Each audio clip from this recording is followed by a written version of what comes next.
Okay, since when was I disconnected? Holy shit. Did not realize that since when was I disconnected? Okay, no, I hate connection, like, it's supposed to be okay. Like, usually it's okay at this time of day. It was fine yesterday as well, but somehow today connection went shit.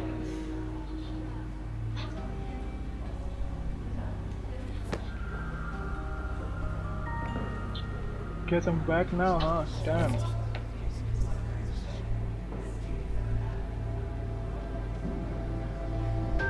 When was the last time I connected?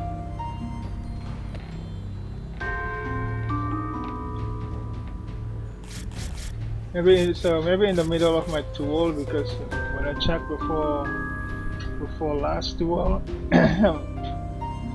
I'm so connected.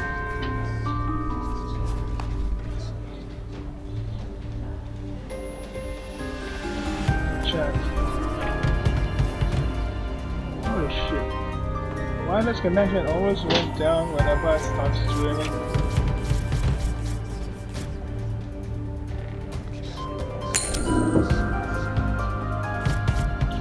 But she's not doing anything.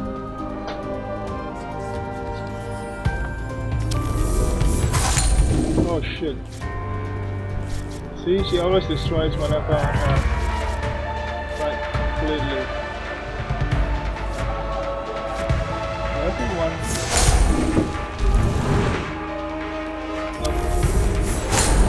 Now I get one energy. I just want to block for some place.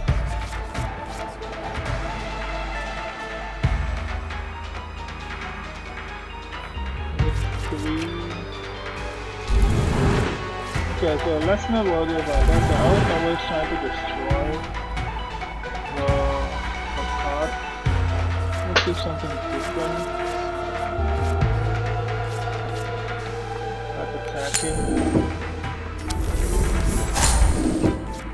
Nah, I should block that.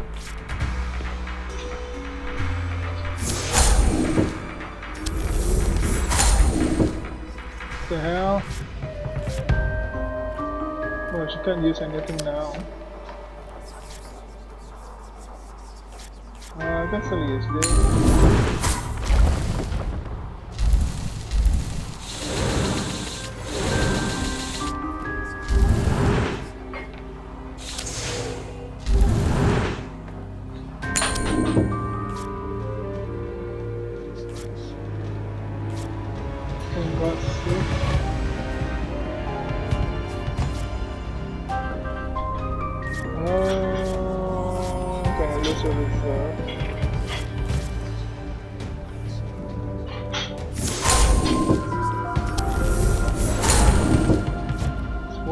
I'm gonna leave it there. Do not destroy the wall. If I have this, play it.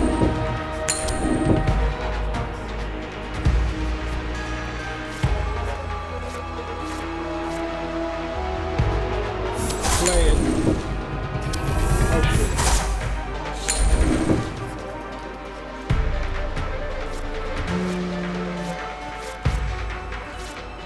What's gonna do? Let's go for attacking. Okay. Also, which one is it? This one? Maybe I can take this one. Okay, I'm attacking. Woo! That's a huge damage. Look at it. Look at her HP. What is this? Gain 1 energy per round. Can exceed my total energy. Nice. Okay, now with that, I think that is permanent attack stuff. Wait, shall I cancel? I'm surprised I'm still alive, to be honest. Don't take that as a challenge, please.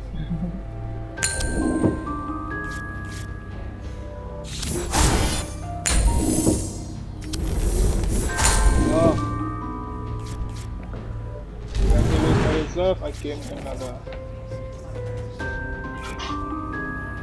This is annoying. I'm gonna destroy that. And she gets a wall. The wall is just decrease my attack power. That's what she wants.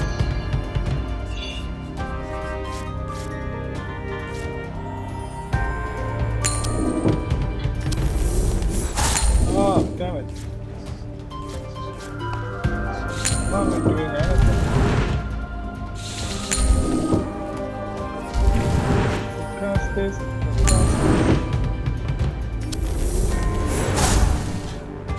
Oh, that earns me another energy.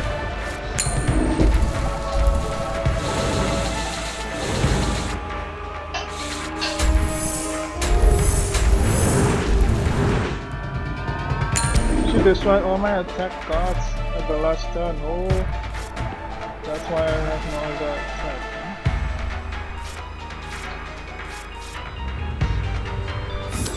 Put it here.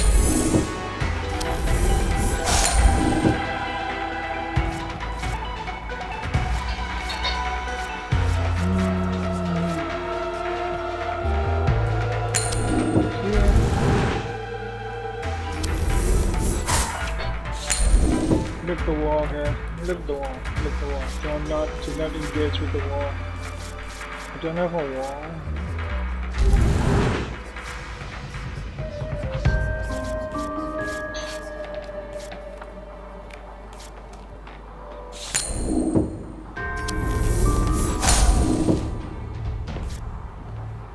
So I mean if I put it here, you cannot attack me.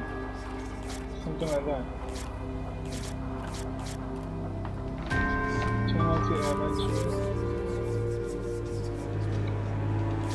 She has 0 power, so maybe I should increase my attack here.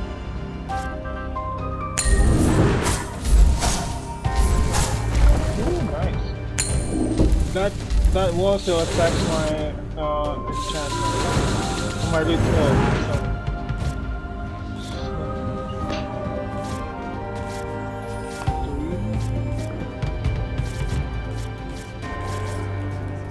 Do you have that one or this one? This is what I'm looking for.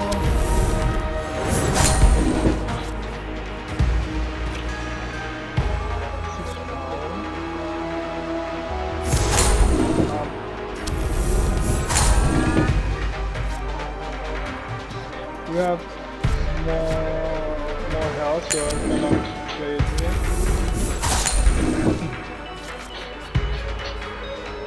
This one's over here. Now this fast with the moon. You're not gonna do anything, huh?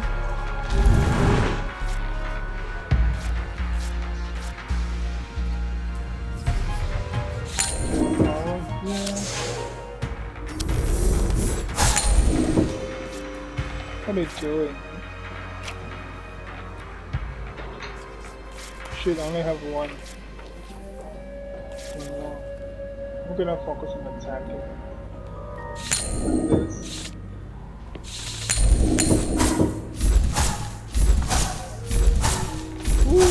Ooh, nice. So that's how you do it. She still has 11 health. More priority. I don't have that card. First thing.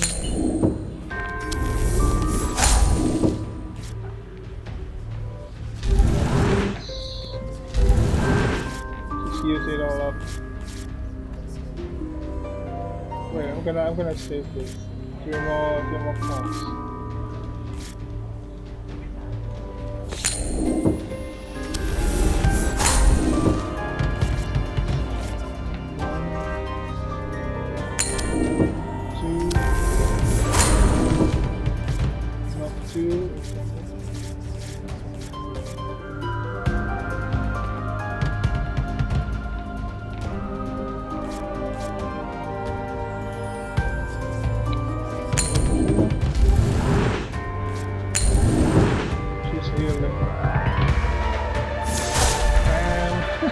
Nice.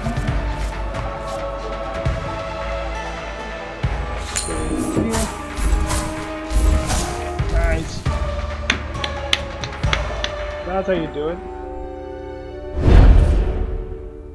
Oh, I got a reward. Should pick one. Pause. No, I got all of them.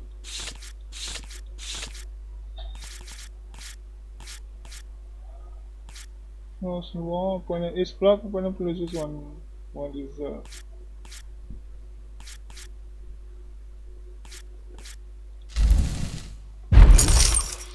What is 45? Whatever that is. Oh, look at this art. Hey, really cool.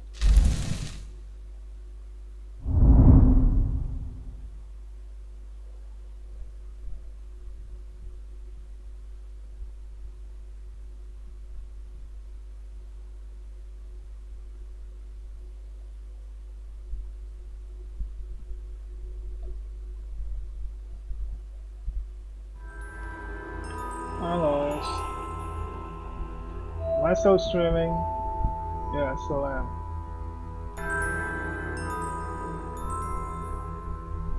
So want any network problem to that one. Evie blinks haphazardly as she pulls her card, one by one, back into the arcane case. Blue wisps still churn in the air as embers settle to rest upon the courtroom's sable stone. There's a heat in the air, separate from curses of conjured flame. I shuffle my cards back in the arms case quickly, but the heat grows like a fever. Oh, let me check something.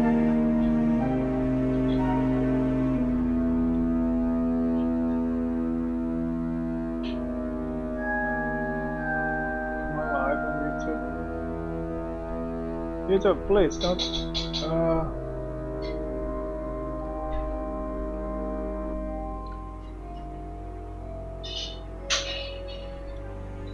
Oh, we can do that in YouTube.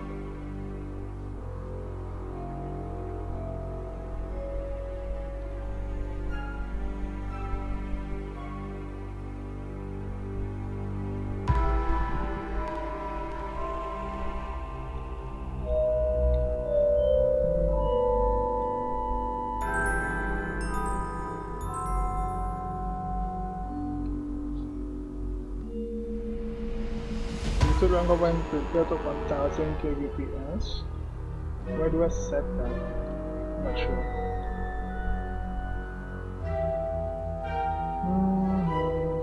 Anyway, let's continue.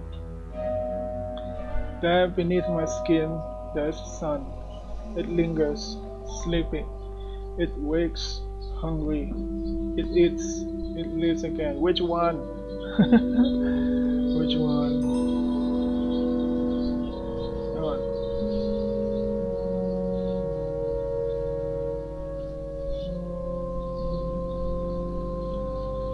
Well done, title. You fight with a lot of foresight. Her soft, coon-like voice shakes me from my stupor. Probably just beginner's luck. You were tough, Avie.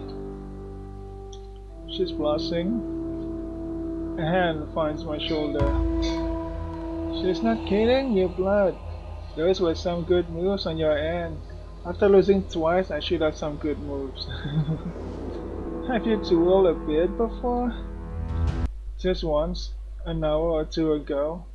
Yaram taught me the rules. An hour ago? Something tells me the rest of us are in trouble. Maybe with some practice, you can even take on try. It's been too long since the club's gotten a new champion. Of course, you'll have to go through me first. I managed to squeak out an awkward laugh. Loon is a bit too chummy for my taste, but if nothing else, he's the most helpful person I've met here so far. Yeah, he kinda defeats my expectations. I thought he's gonna be like a bratty rival or something. With my deck secured, I take a good look at the club itself for the first time. Rows of windows let in what dwindling light glowing rod seems to accommodate. The walls here are a classic kind of masonry, and from the pile of texts left on the tables nearby, I get the sense that outlet studies haven't advanced much in the last few hundred years. Before either Loon or I notice, Abby has already taken to a row of bookshelves against the eastern wall. She pulls a dark blue tome from the middle shelf and opens to a page with ink brimming in glitters of lilac and gold. A dark blue tome, ink with glitters of lilac and gold. So, what now? Well, you should probably come back tomorrow morning and meet Trent. He is the club president. I'm sure he'll have something fun planned for you. Assuming he knows you're coming. I wouldn't bet on Yaram having clued him on that. Fair point. I'll let him know when I see him later. As for you, have you been set up with a dorm room yet? I went over there earlier, but I couldn't find anyone to help me. Sorry about that, newbie.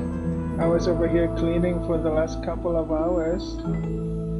I'm actually the only RA on the campus at the moment, for the West Wing dormitories anyway. But don't worry, I can get you set up with an empty room if you want to head over there. Yeah, thank you. Sweet. Loon waves a farewell to Abby on our way out. She mumbles something in return, eyes alight in her newfound book. I ask him whether he actually understands her on the walk to dorms. Frustratingly, he shrugs. So he doesn't actually understand her, not completely. We round the same hallway I visited earlier in the day. An unease tickles the nape of my neck. Though Loon's presence surprisingly alleviates the worst of it.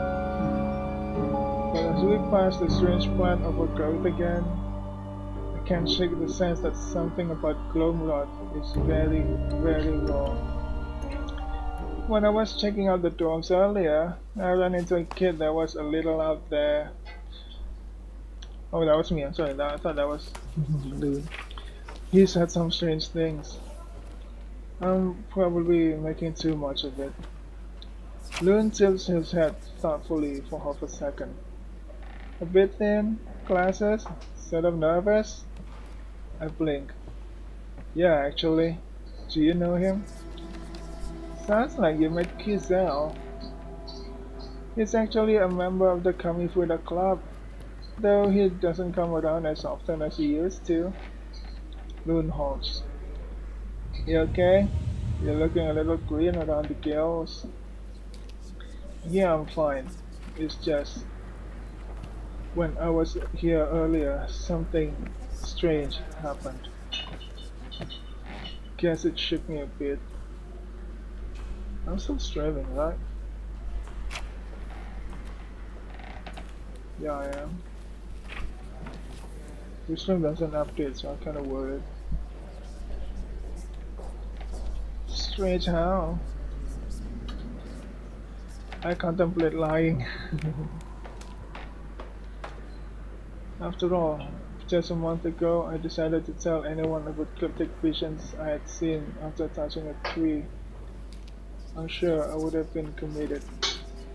But then, Loon did just spend the last 20 minutes watching Abby and I throw spark and flame at each other. And that, as far as I can tell, was a pretty average afternoon for him. I may have accidentally touched that weird thing we just walked by. And I think I saw some stuff. Actually, it felt like I was dying, to be honest. The whole experience was awful. Loon stops in his tracks. You touched the vacuous tree? His voice squeaks a bit, making me flinch. If if that's what that big old root was, then yeah. Is that bad? He looks me up and down, his face a mix of skepticism and fear. I don't know. How do you feel? Fine, now. In the moment, it was terrible. I saw, well, I'm not sure what I saw, but whatever it was horrible. And when I snapped out of it, I felt like I just narrowly dodged a heart attack. I've been here 3 years, Tara, and in that time, I think 6 or 7 people have touched the vacuous tree, either on a stupid bet or an overconfident whim. You know what happened to them? Comatose, every single one.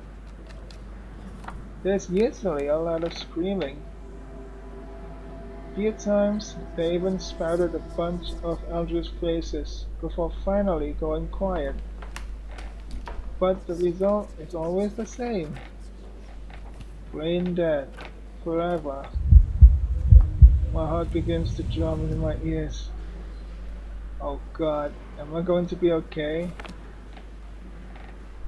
They're still standing, so yes, maybe. He pauses nervously. Maybe ask Yaram about it next time you see him. I nod in frantic agreement. Why is this thing still on school grounds if it's so dangerous? Not sure. An old professor of mine told me An old professor of mine told me once that the tree predates the school. He theorized that the school was actually built around it. For what purpose? Loon shrugs. Feeding the grounds with eldritch magics, maybe? Or perhaps the tree is central pillar to Gromroad's pocket dimension.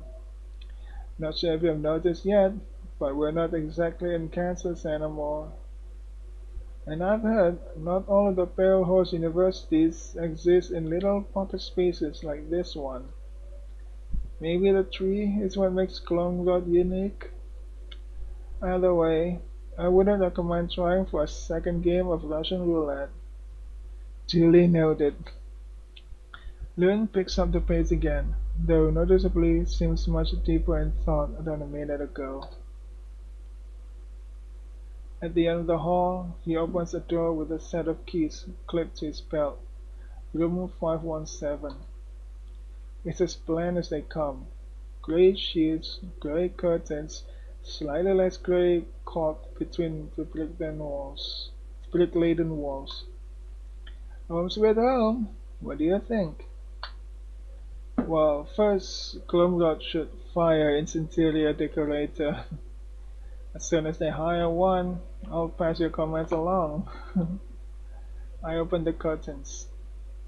They are conveniently hung so that the perpetual light outside bleeds just into the range of the spot where I typically prefer to rest my head. But then I notice something. A bright blue butterfly sits on the windowsill.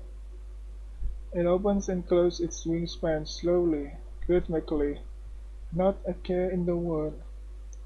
And when a breeze lifts the creature out and away, it glides without a fight. Hang on, let me drink.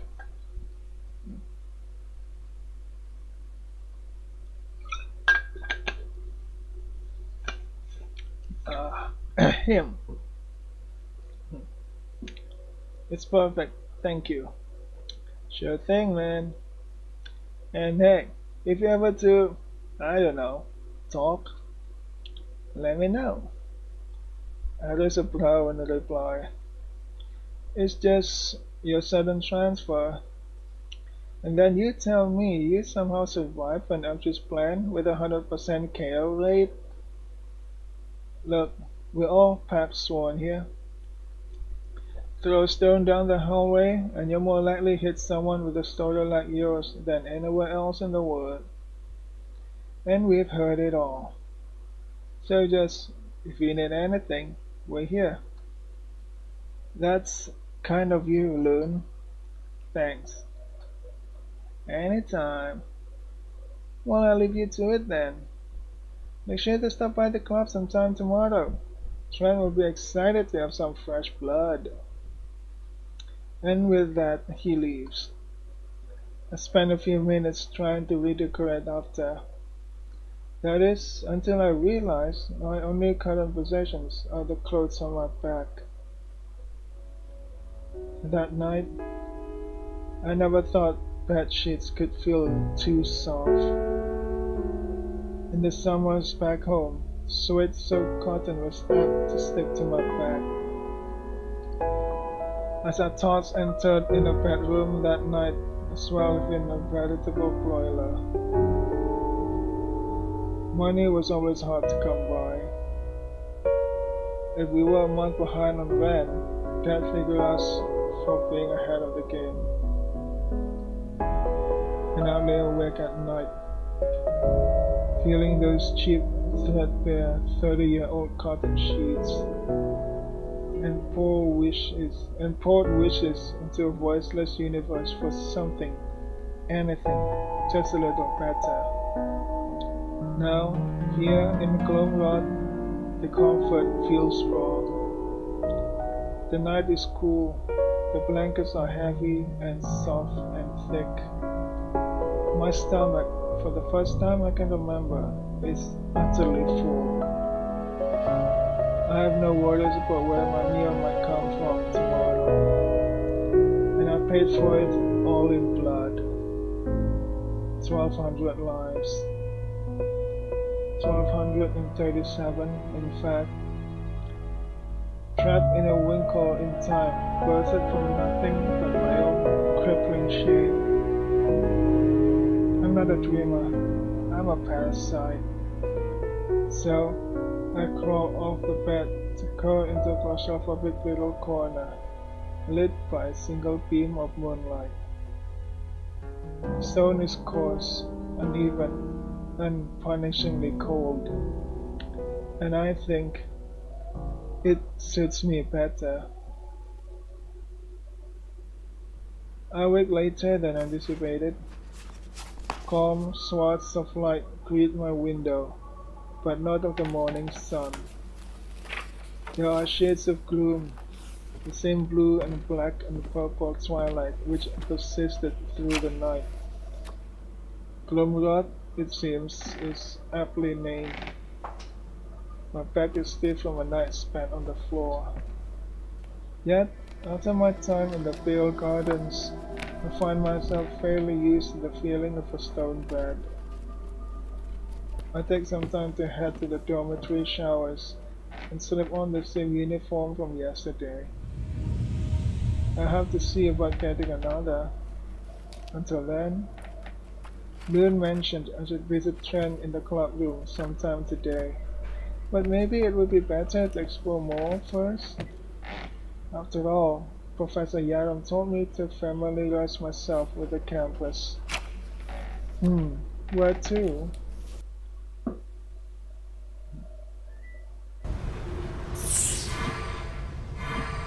Oh, we have several other places to go to. This is where I am, stones. This is a mystery encounter. It will award you a card from a school of your choice. Hang on, let me check. That really is my deck. Did get something warding.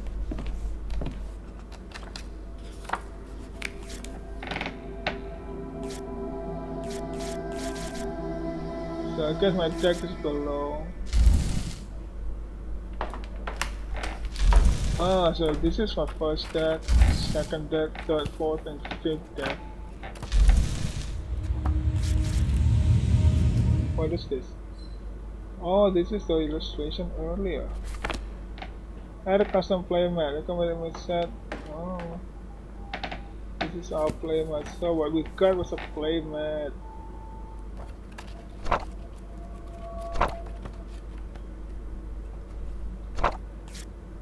This is attunement. This is an instance, actually.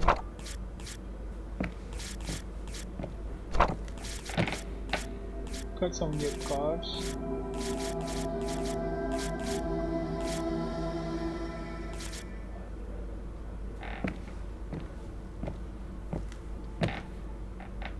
Yeah.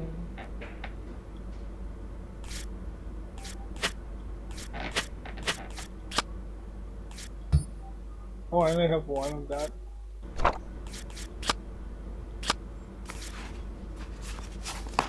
This is your starting reserve. The more scrolls of magic you have in your deck, the lower your starting reserve will be. The scroll until the first introduces by 3. So if I remove this, oh yes. You can have maximum 6 rituals, size of your deck. Crystals can be exchanged in the shop for spells, size for the spell collection. So wait, how do I know which school? Which one marks the school of magic? This one. So is this the school?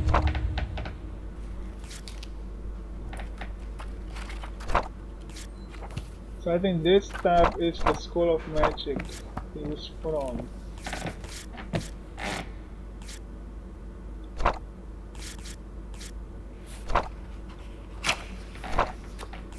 So if we're more focused on one school of magic, we'll get more reserve. Don't think I don't have enough cards to customize my deck yet. This is deck editor, the way change the size of the spell collection. Let's go here.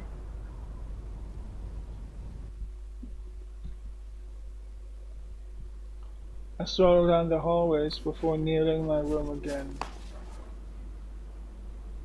I spy a glint of moonlight, subtle, catching on a sparse surface of glass. It comes from a small crack in the dorm room to the left of my own. Hello. Hi there. I shove my keys back into my pocket and approach my neighbor for what I assume is to be an obligatory hello. I'm Taro, your new neighbor, I guess. Kizo. He leans back into his room for a moment, bites his lip, then pokes his head back out again. His eyes glaze over, milky with a touch of silver, as if there are pale stars slumbering beneath the surface. She wanted to tell you she was sorry. Her heart still hurt, and so her words were like little knives. Ooh. She didn't mean to cut you. It was her job to hold you. But the guilt made the knives much easier to hold. Yeah, beneath the Excuse me? She tried to tell you in the auditorium, but you wouldn't leave the stage. Auditorium? And she knew she was trapped with the rest of them. Their bodies become sharp trappings in a different past, but it is now theirs. And they forget. I take a step back. My throat is tight, like 1,000 hands on my neck, revenants of the theater. I dream of that auditorium every night, like a rewound clock. Did someone tell you to say that? Was it your own? My voice is terse, ire and guilt. His pupils constrict. Tell me to say what? That stuff about the auditorium. His visage scrunches, eyes widen, like a cornered animal. And then comes shame, remorse and shame. His eyes glisten, a prelude to tears. Sorry, I didn't mean to. I'm so sorry. He shuts the door gently behind him. The sound of a deadbolt clicks a moment after. Strange. Very strange. I try to head back to my own room, but I find myself too anxious to lay my head down to rest. I remember my brother telling me once that it was a terrible thing to not feel safety in even your dreams. Like everything he did, he was right. So I turned back the way I came. No harm in a little insomnia, not if it hurts less than the alternative.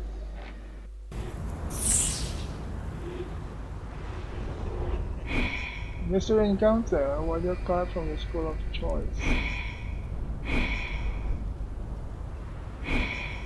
Art Center. What is this? The shop lets you purchase spells. New offers become available with each chapter, so make sure to visit often.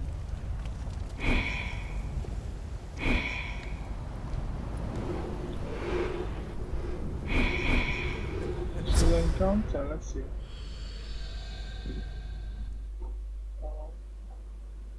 Going about my business on campus, I feel stark chill grip my spine. My knees buckle under the simple weight of gravity, and I find myself struggling to pick myself up off the floor in a daze. What in the... I rub my eyes. A faint wobble blemishes the air in the spot I had just passed through. It resembles a small wrinkle of heat, and is no larger than a foot in length, nigh imperceptible. I reach out a hand to touch it, but a strange, ethereal crack in the air seems to carry no physical form.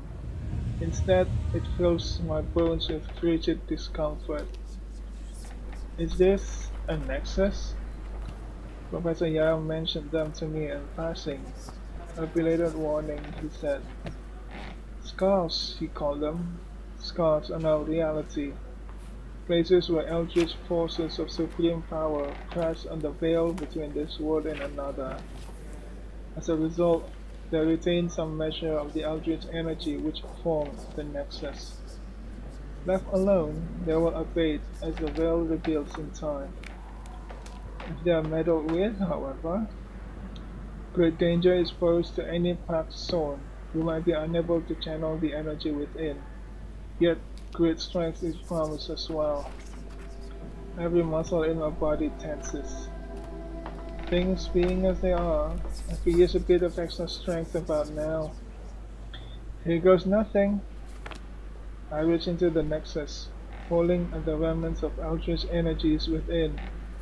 A bitter cold sinks into my flesh. Visualize the strength I desire. Choose one. So, this is gonna be a new card. I think. Look, anyone can. Seeker. Sorcery. Hits opponent, gains energy. Seek not the darkness within, but the clarity of a will that is your own. So that is a new card. I push through the bitter cold, drawing the energy into a Kamifuda card by force. And with a new breath, I feel stronger. That felt weird, but also good. I should keep an eye out for more of those in the future. Got a free card!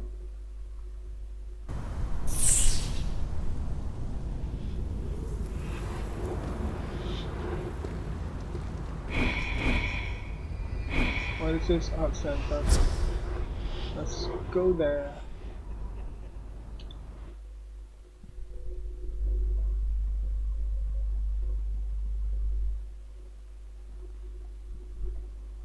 I stroll across the other side of campus.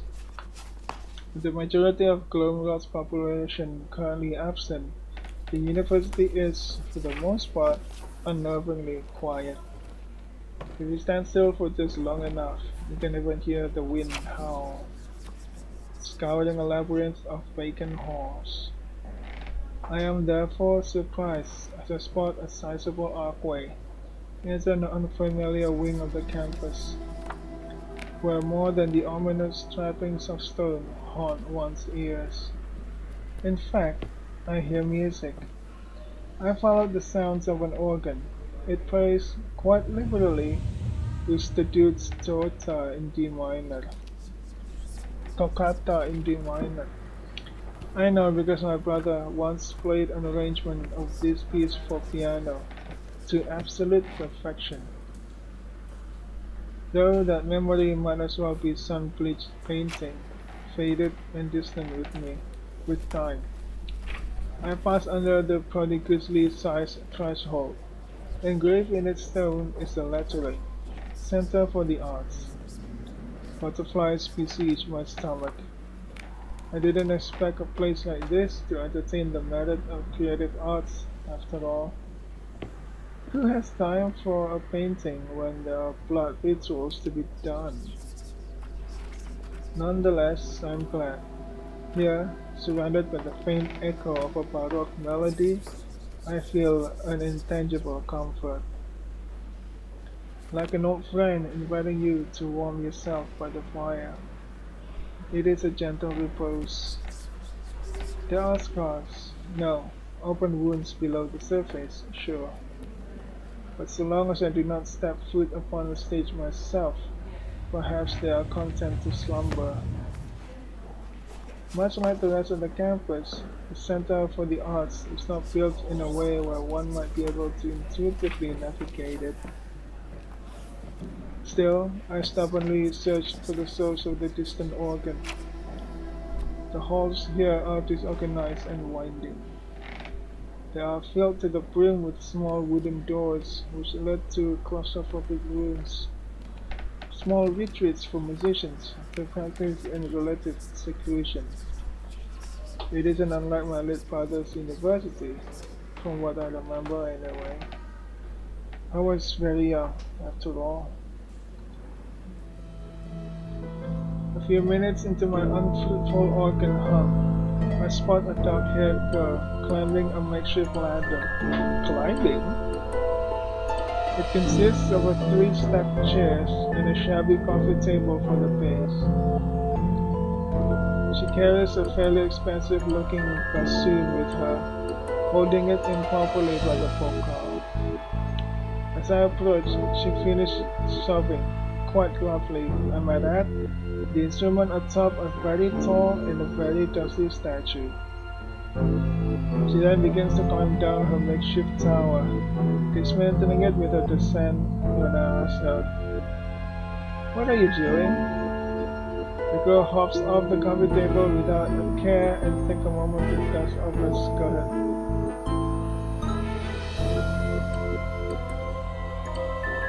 She responds quite matter-of-factly, "Putting up the wards?"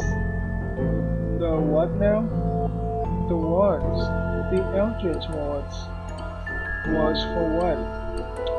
She pauses for half a second. Hang on, let me drink.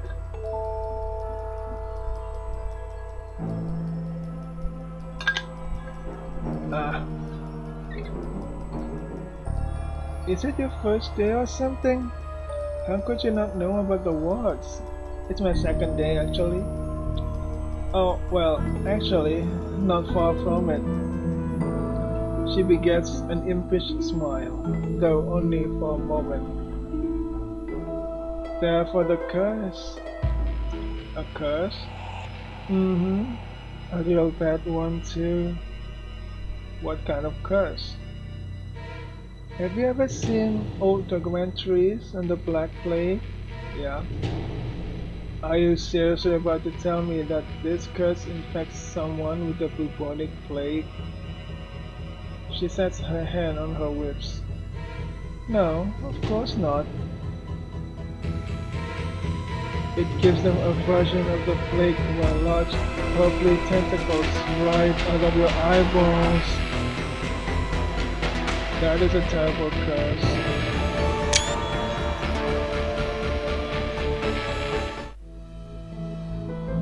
And you're protecting us from that with a bassoon? Absolutely, 100%. Either, yep, that totally checks out, or you're fucking with me. Okay, so,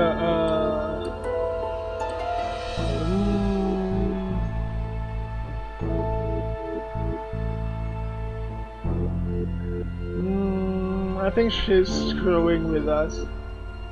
I think you're fucking with me. There's no way that that instrument is for fighting a curse. I think you're fucking with me.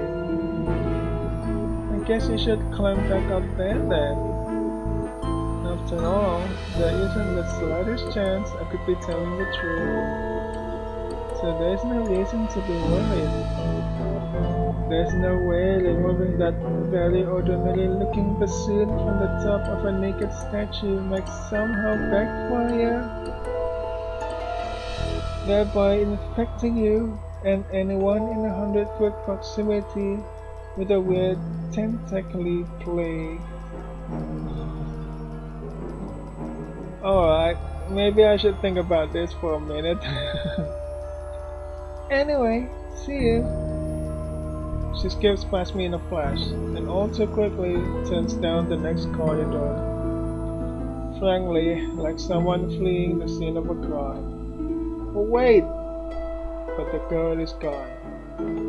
I stare at the seemingly harmless bassoon for a few minutes, and then turn back the way I came. Nonsense or not, the last thing I need are tentacles in my goddamn eyes. Later that day, as I walk through the university's winding corridors, I can't help but overhear a conversation. A frantic student, nearly in tears, proclaims to a friend that her bassoon is missing from her dorm room. That girl! Seemingly like magic. A coincidence, I'm sure. Yep, coincidence. Hang on, before I end the stream, let's take a look at the community center.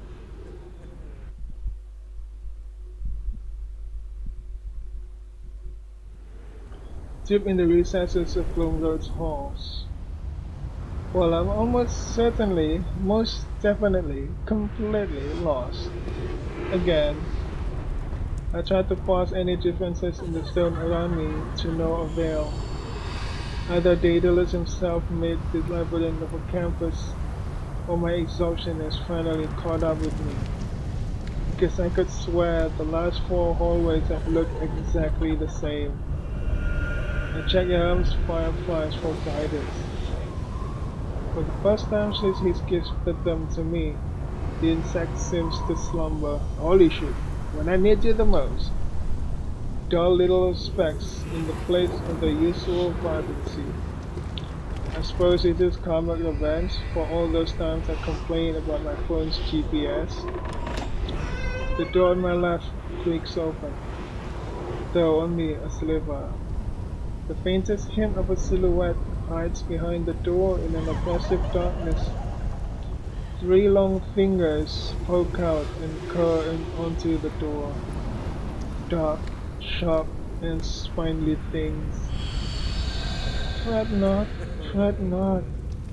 Little fat sworn, little light kindling in the dark. Thou art not so lost as to be frightened. A violent chill runs up my spine. I am plagued by a visual vision of unwitting flies trapped in the webs of ever so patient spiders. Hey, what is that? A raid?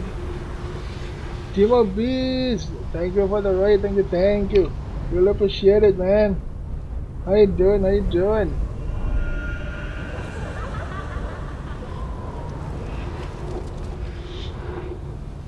It waits patiently. I'm about to end my stream as well. You came at the right time. Hello Demo Beast, it's good sir, everything is good. Everything's good. I'm about to end my stream in a few minutes. So you came at the right time. Who are you? Forgive mine intrusion. I sense thine heartbeat at your approach. My heartbeat? 'Tis touched by fire, no? And so thine blood flows of ember. A stargazer blasts until it is there whom gazes into thee. When I start my stream, just had someone else just raid someone else. Have a good night, sir. You too, you too. Thanks for the raid, really appreciate it. It has been some time since a Paxson tread these halls of such pedigree. Indeed, thou art a rarity. Tell me, little Paxson, wilt thou humour me a moment, that I may touch echoes of an age forlorn, slumbering within thee? I'm going to be completely candid with you, because that really seems my only recourse at the moment. I'm not so keen on seeing whatever you've got behind that door. Terrified, actually. So, afeard is he, afeard of but a humble collector. Take heart, I shall make it your visit comfortable. The door swings open. Okay, what eldritch horror is behind this? Yet it is a swirling ink like night and the chill touch of the eldritch that fill my view. When I open my eyes again, I find myself in. Is this a market stall? The Paxson speaks correctly. What is there stag? I nearly jump out of my uniform. Holy, what are you? And where the hell did you take me? I am known as the shopkeeper, collector of trifles once lost or abandoned to dereliction, purveyor of the very same. The strange creature watches me curiously as it drums its long fingers over the goods of its station. You work for the university? The shopkeeper minds his shop, nothing more. I see. Then, why are you wearing a suit? Thou wast time, no, weighed by a pestilence of fear. I would not have mine guessed discomfited. Does this form not set thee at ease? I mean, honestly, kind of, yeah. My heart's still beating out of my chest. But all things considered, the sheer conviction at the sight of you is doing a lot of heavy lifting here to ease my nerves. A gentle irune emanates from somewhere deep in the shopkeeper's form. It feels pleased. So what do you want from me exactly? Thou art touched, little Paxson. Thou walkest in the shadow of an irradiant star. Yet I languish. I beseech thee, share with me what stardust thine unwittingly relinquishes. Those faint embers of power, of mine perished age, of mine age to come. Thou only needst to sit beside me a moment, and in exchange I shall trade thee baubles, yet baubles of might to befit thine pedigree. Dost thou not seeketh strength in the eldritch powers? A mean to unfetter thyself from thine worldly jailers? There is a wanting in my chest, a deep compulsion that both fantasizes and terrifies. Before I can even manage a word, most excellent, I thank you for accepting mine accord.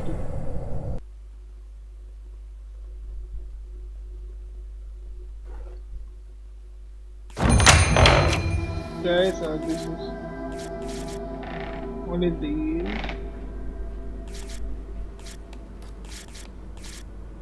Wait, what is it? Hits opponent gains to energy.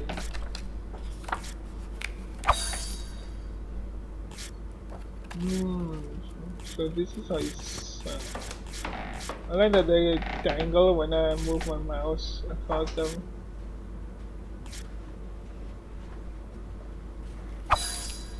There I have 19 of that left.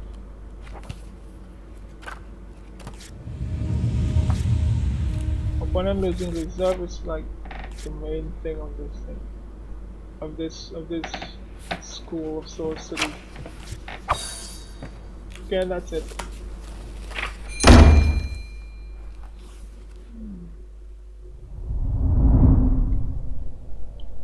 I work again. standing in the very halls I left mere minutes ago. Or was it hours, or even days? There is a slight ache in my head, yet it feels good, strong, and the new cards in my deck, they are very real. I should be wary of whatever that thing was, but it might not be so horrible to visit if I need more Kamifuda relics at least. Yep, just the relics.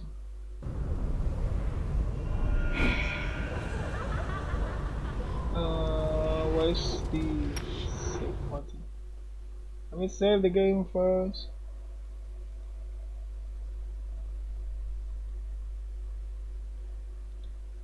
So, we can quit my menu, exit game. Just exit game. I'm finished. So, hang on, let me check. Who can I raid?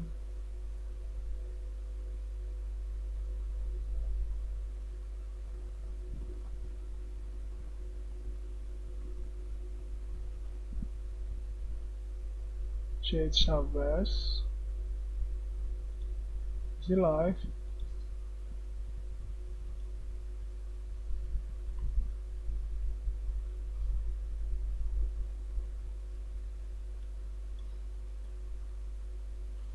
No, he is not. She's jorking Which him. one? She's jerk baiting. Okay, better look for someone else to raid with my raid passer.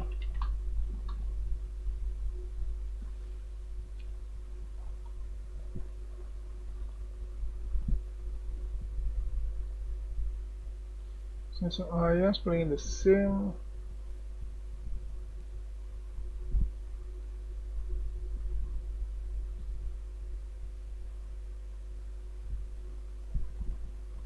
You guys playing Gamble Fantasy versus just playing BB Attack. Show the Tiger SMR. Unicorn Fiction.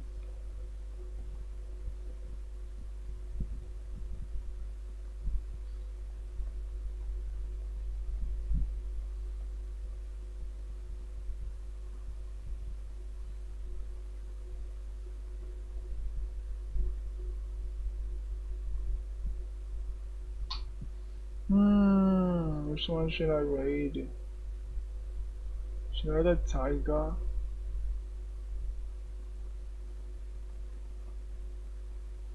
Two reviews. You know what? Just raid say so. When Aya. Okay, start the raid. So, thank you everybody for coming, for watching, for following all the support. If you guys followed me, all the supports are appreciated. I hope you guys enjoy the stream. See you guys next time. Right now.